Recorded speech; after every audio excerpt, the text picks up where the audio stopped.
Okay, right. I'm going to start. Anyone logging in a little bit late will just miss my introduction. So good morning. Welcome to another of our enterprise webinars. This one today, we're going to be talking about corporate philanthropy. So if you're expecting to hear about anything else, then you are in the wrong place. My name is Esther Carter. I'm very pleased to be hosting this morning. Now, I'm sure a lot of you are quite familiar with who we are. A lot of you are clients, we can see from the delegate list.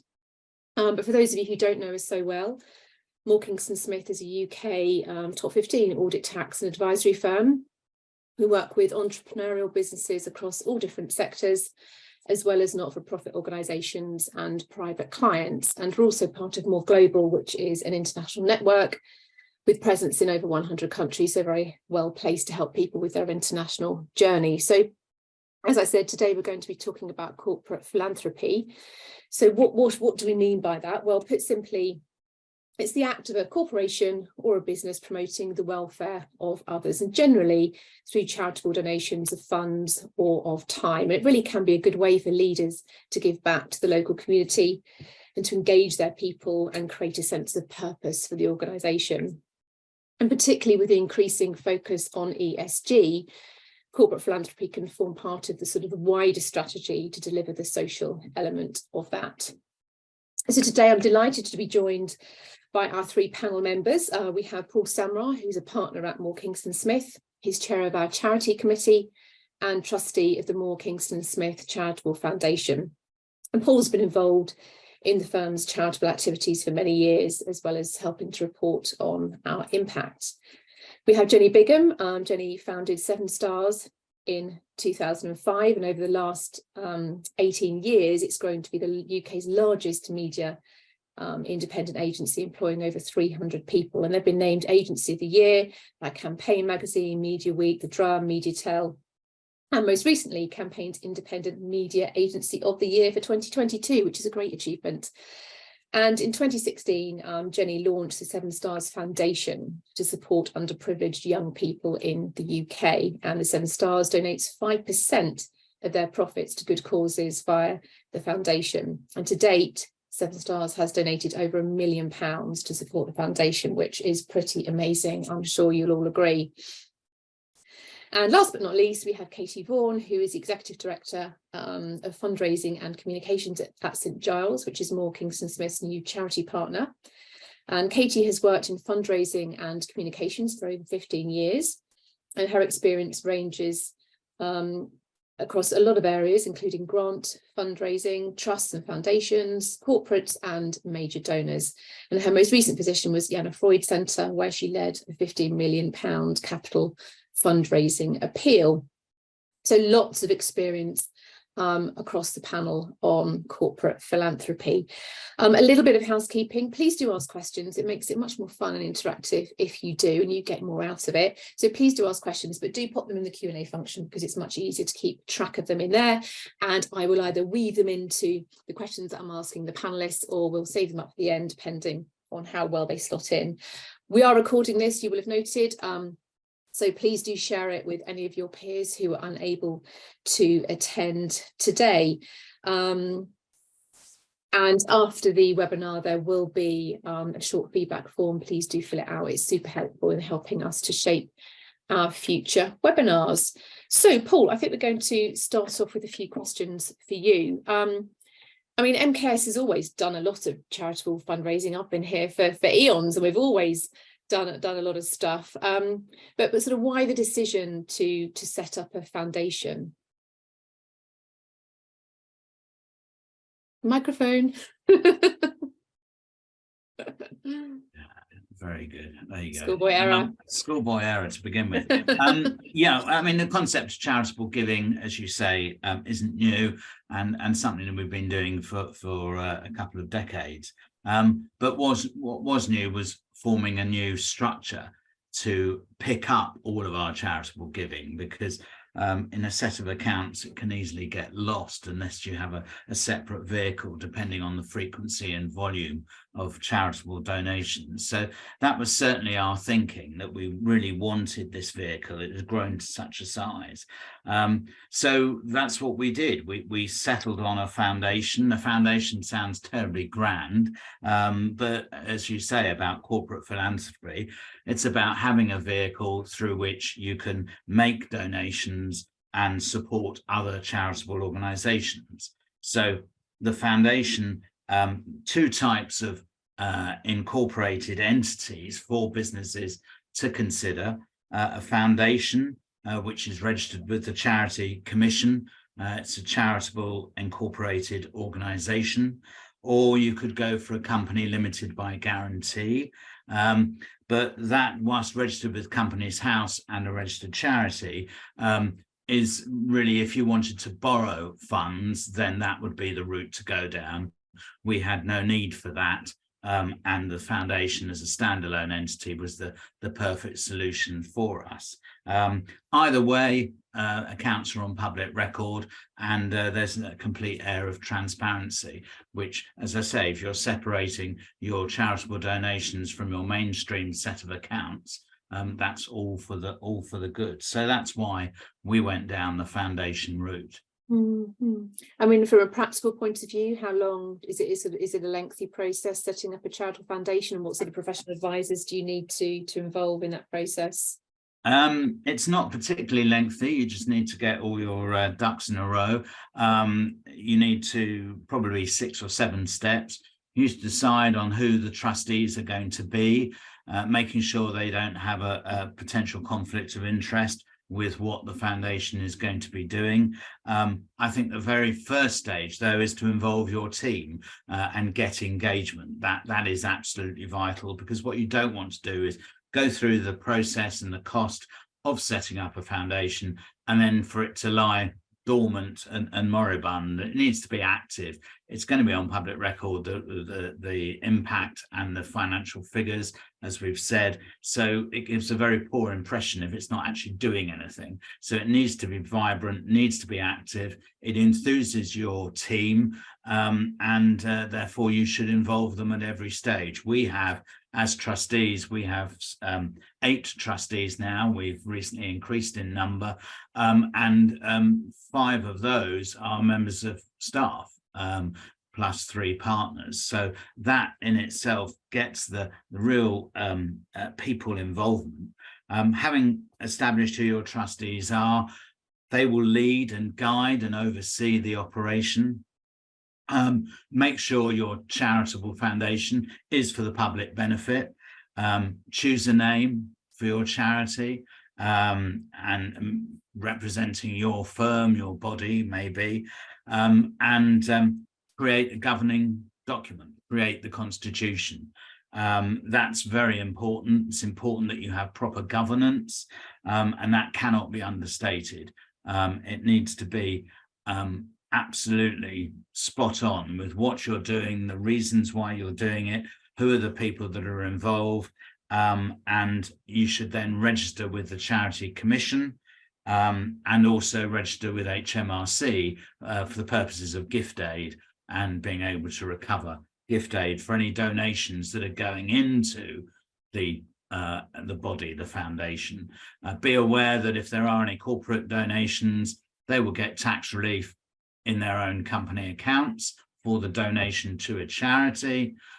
For an individual that is donating money to your foundation, they can claim gift aid, and we also, as the body, will claim gift aid on that donation, which will get an extra 25% for UK individuals that are making that donation. So all told, it probably takes about 6, 8, 10 weeks. By the time you've collated all the information together, you'll need to set up a bank account. And these days, setting up a bank account can be a quite lengthy process, outside of our control and outside of your advisor's control. But start getting the ball rolling. Once you've agreed the name for your charity, you can then move on to the bank arrangements in due course. And obviously setting the parameters of the bank mandate, the levels of expenditure that's going to be authorised as appropriate. And presumably the charitable foundation doesn't pay any tax on the donations going into it. No, not at all. No, it's because it's all for charity. A set of accounts are prepared. Depending on the level of income, it might be subject to independent examination, or it might, if the income is quite significant into the millions, then you will be looking at an audit of that body, the foundation or the company limited by guarantee. So no tax implications, quite straightforward. Just make sure you've got the charitable purpose for the public benefit absolutely nailed. It can be as wide as you like, but on the Charity Commission website there are details as to what they would typically be looking for: relieving poverty, religious or racial harmony, health and welfare, basically. And is it expensive to set the foundation up? And as you've got the one-off cost of setting it up, and then presumably there's sort of ongoing maintenance as well if you're needing to file Yeah, I mean, setup costs, you can be looking, if you're going down getting advice and guidance from professionals, you can be looking at £4,000, £5,000, something of that order, to get the constitution right, to set it up with trustees, do all the paperwork, and then you've got the annual accounts to do, plus the gift aid reclaim. That can be done at any time when you get a donation. It used to be that you would just do an annual claim or a quarterly claim. You can do it as frequently as you like. So that's important. Regular trustee meetings to be held, but by and large the cost largely being met by your own organisation in terms of your time, because you're using members of staff and team within your organisation to run the foundation. Yeah, I mean, you mentioned having trustees of the trust, and we've got some that are partners and some that are employees. I mean, some people might consider that quite a scary position to have. Is it particularly onerous being a trustee? Is there any sort of potential liability involved there? I mean, if your charity is incorporated, generally the trustees aren't personally liable for what it does. But if your charity isn't a corporate body, if it is unincorporated, then the trustees are personally liable for what it does. So certainly big tick in the box for a corporate entity, a CIO, foundation, a company limited by guarantee. Eligibility of trustees. There is a list on the Charity Commission website. You can't be a bankrupt, you can't be disqualified as a company director, etc. The usual rules for being a director of a company come into play. But by and large, a trustee is there to direct the foundation in its operation, to sign off on expenditure, and to ensure that the constitution, the governing document, is adhered to. Brilliant, that's great, Paul. Thank you very much, and we might come back to you a bit later. So Jenny, so you set your agency's foundation up in 2016. What was your main motivation for doing that? The feedback really, and the thing that inspired us to do it was listening to our team. So we've always been really focused on workplace culture at 7 Stars and having a great culture. And we have, for a number of years now, we've entered the best places to work, the thing that used to be Sunday Times. And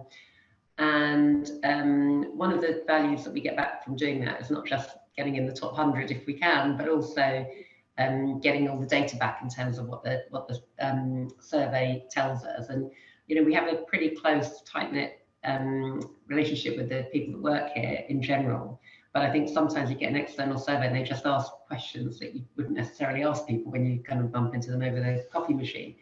And one of the biggest things that was that our team were feeding back was that they wanted 7 Stars to give back more, to do more for people less fortunate than ourselves. And this was 6 or 7 years ago, and I was almost scratching my head thinking, well, what more could we do? We've organised volunteering days, we've always you know, been kind of doing our bit, and I don't know, from Macmillan coffee mornings to whatever it was. And we just kind of had to think in terms of, you know, is there something that we could do that would, you know, really stand out for our team around this whole area of giving back. And we came up with the idea of setting up the foundation. And I think the mechanic of the foundation, where we give 5% of our profit each year to good causes, is quite an inclusive way of doing it, because I always think an agency's profit is actually, you know, 300 people's extra effort that they put in is what drives the profit. And I always think it's lovely to think at the end of a tough week or a tough day or tough meeting or whatever it might be, that not only is your incremental effort helping to build the agency and grow our business, but also, you know, a proportion of that is going into supporting communities that need our help, quite honestly. It's brilliant. It's brilliant. And what causes does the foundation support? I mean, obviously Paul talked about having the sort of the constitution sort of drafted so that it sets out what you aim to do, and you can draft that sort of widely or tightly. Does it sort of specify specific causes, or is it more a type of cause? Yeah, no, we've been quite specific. So we wanted to support young people, and we wanted to think about the UK, because, you know, again, as an agency, that kind of mirrored quite closely ourselves. So we are only based here in the UK, we're not a global organisation, and we, you know, we've always been about giving young people a chance, whether that's through our, you know, grad programme or our school leaver programme or whatever. We're a pretty young agency, so we kind of focused it on the UK and young people, and then we had a bit of a session to think, okay, well, what does that mean? Because I think it's really a really good discipline to have quite tight guidelines around that. And we kind of, you know, does that mean we want to support young people who, you know, for example, have disabilities, or that have health issues, or, you know, bereaved kids, or whatever it might be? And we settled on 4 things that, you know, collectively as a team we all felt strongly about, and they were kids that are suffering as a result of abuse, addiction, kids that are child carers, and kids that are suffering as a result of homelessness.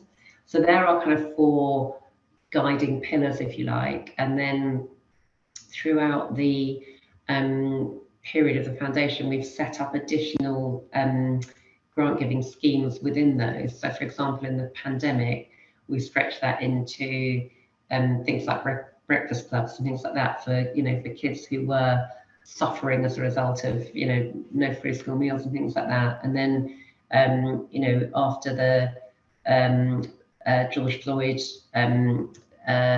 incident and Black Lives Matter movement, things like that, we set up a stream for causes that are really active in the anti-racist movement and things like that. So, but all still sitting under those 4 pillars, and all still very focused on young people in the UK.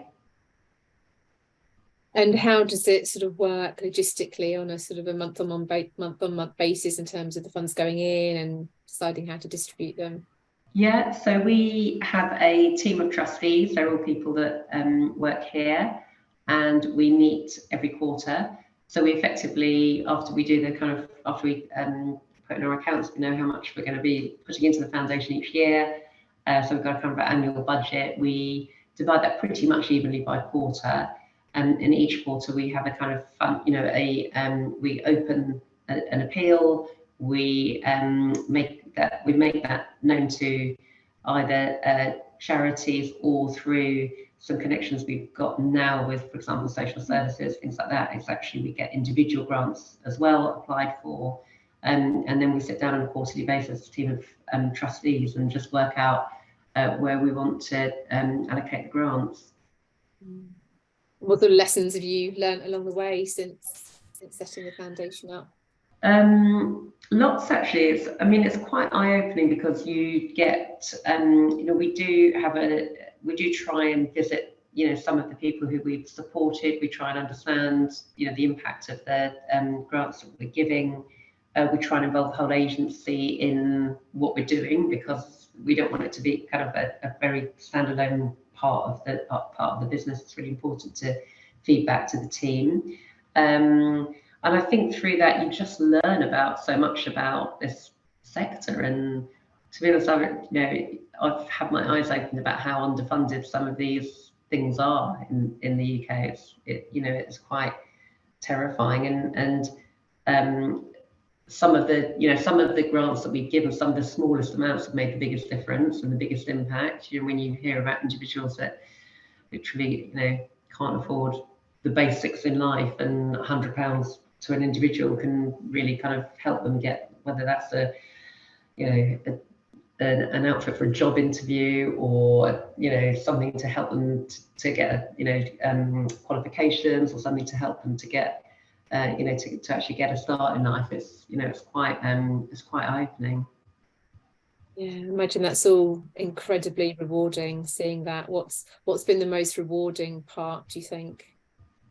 Probably what we tend to do is we have a independent foundation director who is responsible for marketing the foundation to the right causes, and also kind of helping us with shortlisting in terms of grants and things like that. And what she tends to do is at the end of every year, she'll come in and do a presentation to the whole of the agency, reminding us, even as trustees, sometimes you even forget some of the causes you've donated to.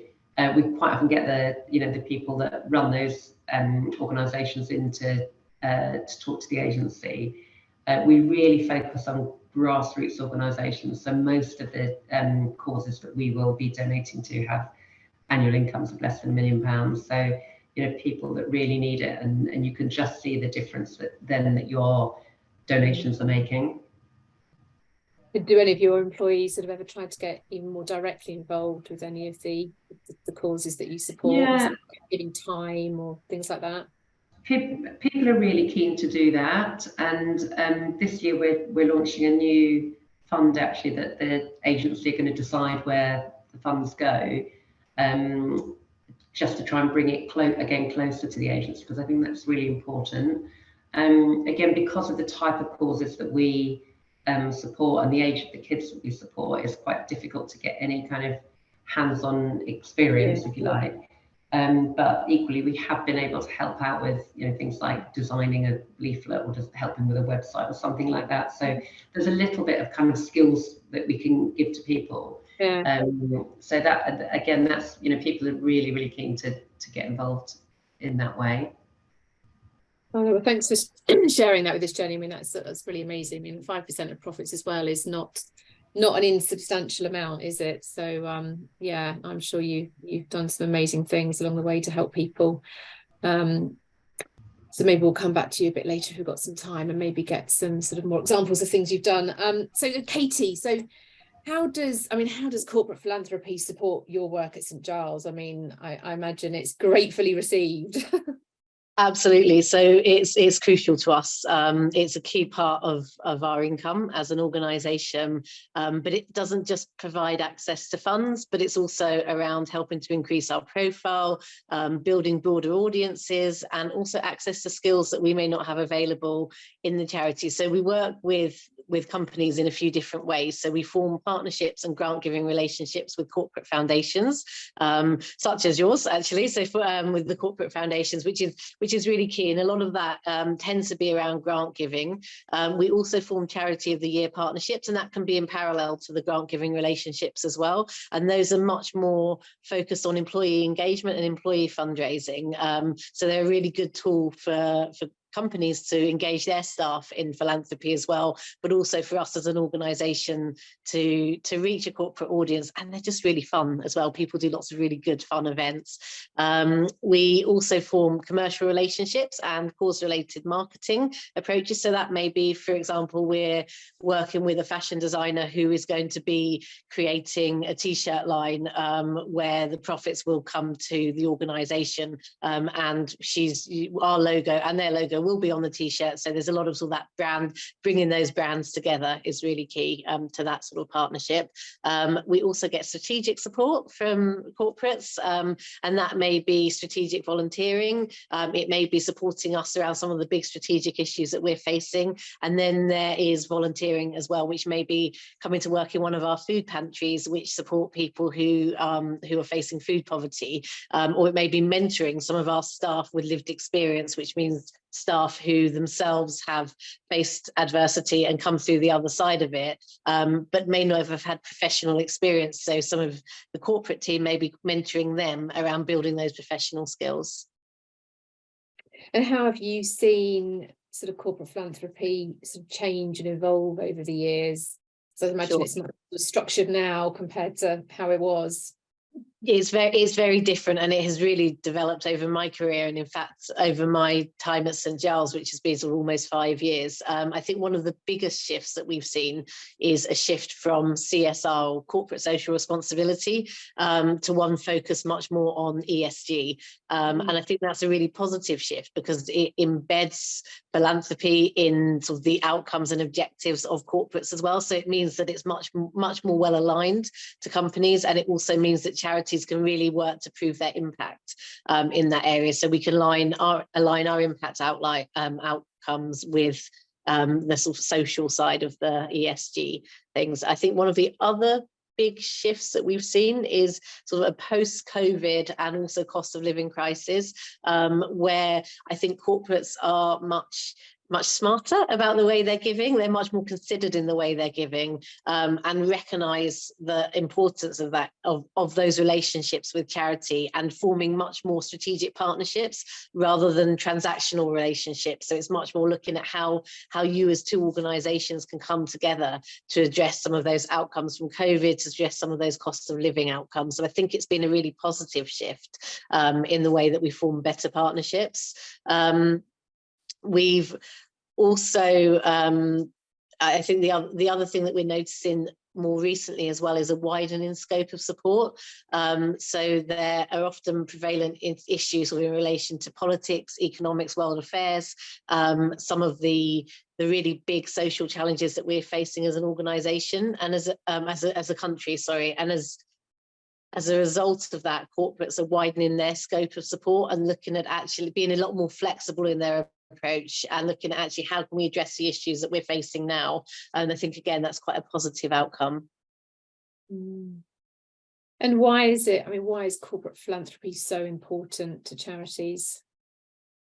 I mean, it's hugely important because it's unique in terms of what can be achieved. Obviously, funding is hugely important, but corporate philanthropy brings a huge amount more than just the funding. I think I touched on some of it earlier, but I think a big shift from sort of those transactional relationships, it's around kind of part of our sort of social responsibility as a country to be coming together and joining the charitable work alongside the corporate work. And I think it's much more powerful. Corporates have a really powerful voice that they can use for good, and so it's a really positive thing when they are coming together with charities, because it helps to lift the voice and the cause that those charities are working towards.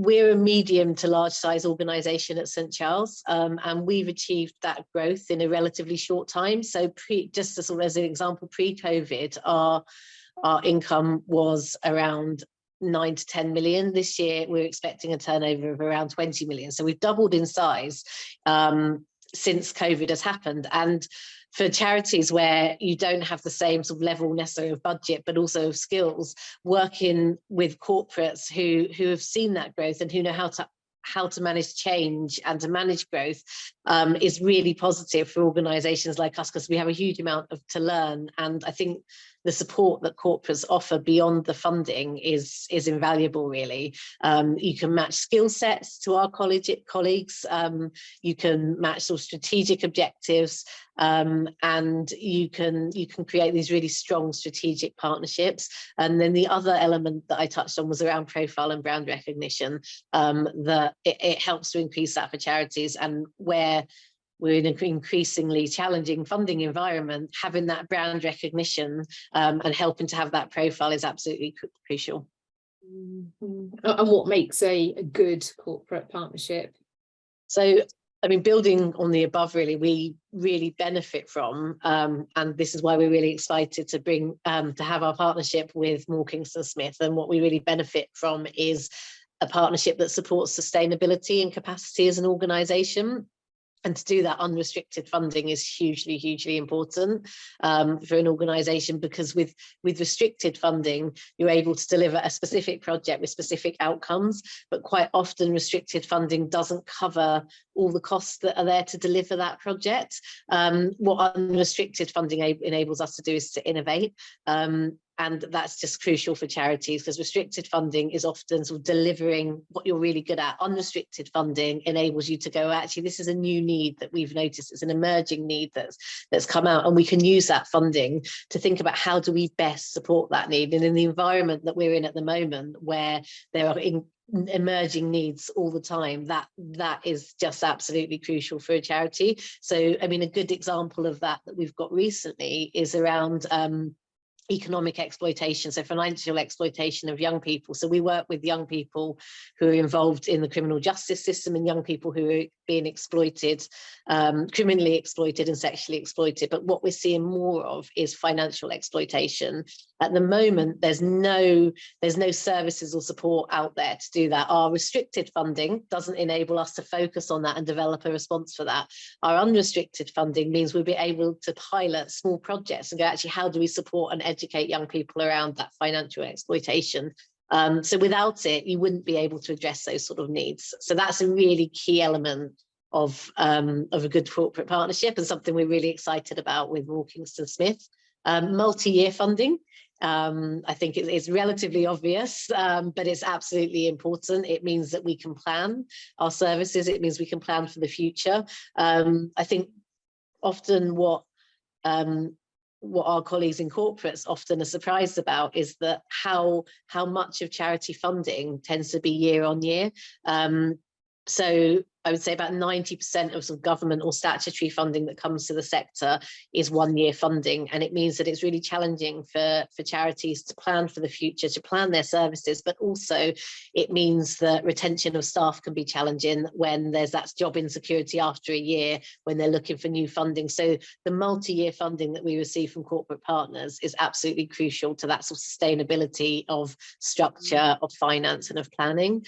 And then I think the third element is the pro bono and strategic support, which I mentioned before, but it's so crucial for charities, because it means that you're not in a transactional relationship. You've moved beyond that. You're looking at actually how can you align strategically and how can you support each other? And I think that does go two ways. So we've been in partnerships where we've been told that actually some staff are really worried about sort of criminal exploitation of their children. And so we offer sessions to staff in a corporate around how to spot the signs of grooming, for example. So there's a lot of skill sharing that can happen both ways. And I think that's a really good sign of a good corporate partner. And those three things together really are the dream. And it's why we're thrilled to be partnering with you, because our partnership has all of those elements in it. Well, that's great. Well, thrilled to be partnered with you too, Katie. Thank you very much for sharing that with us. I noticed you keep dropping in and out, but we can hear you, so that's fine. So sorry.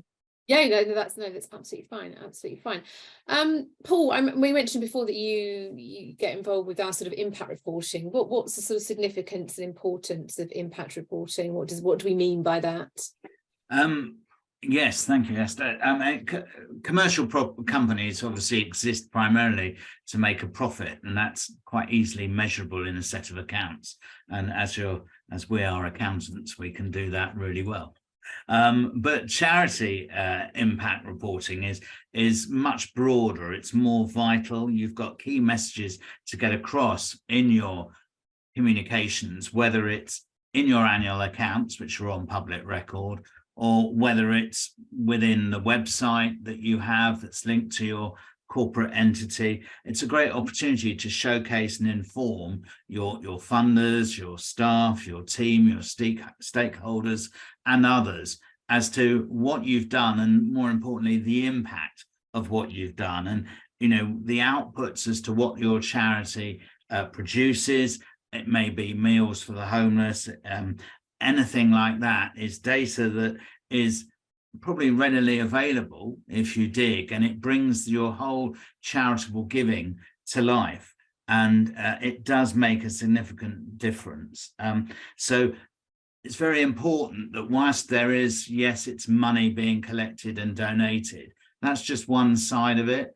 The most important side is what is your donation, what impact difference has it made, be it through photos, images, graphs, figures, whatever way you want to get that message across.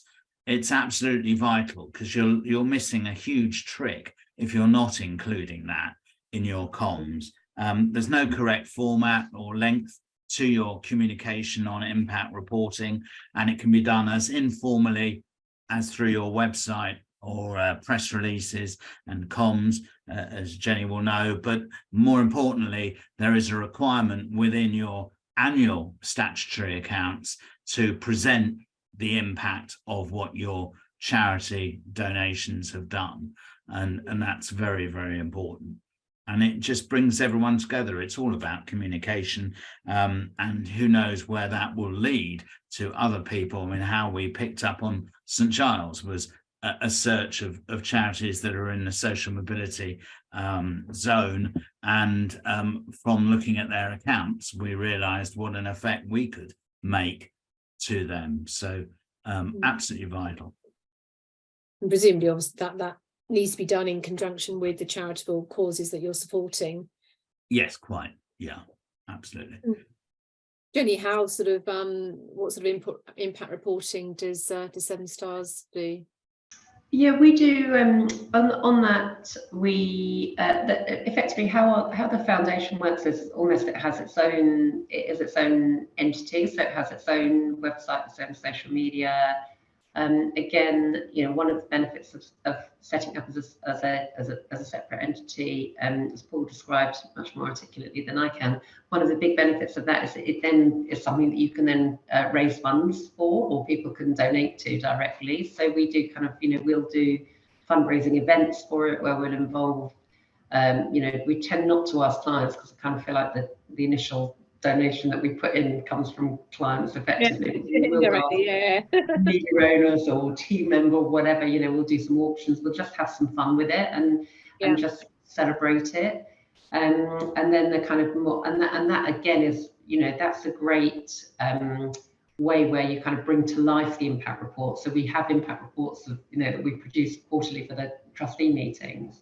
But what's great is when you actually kind of start to get together some of the more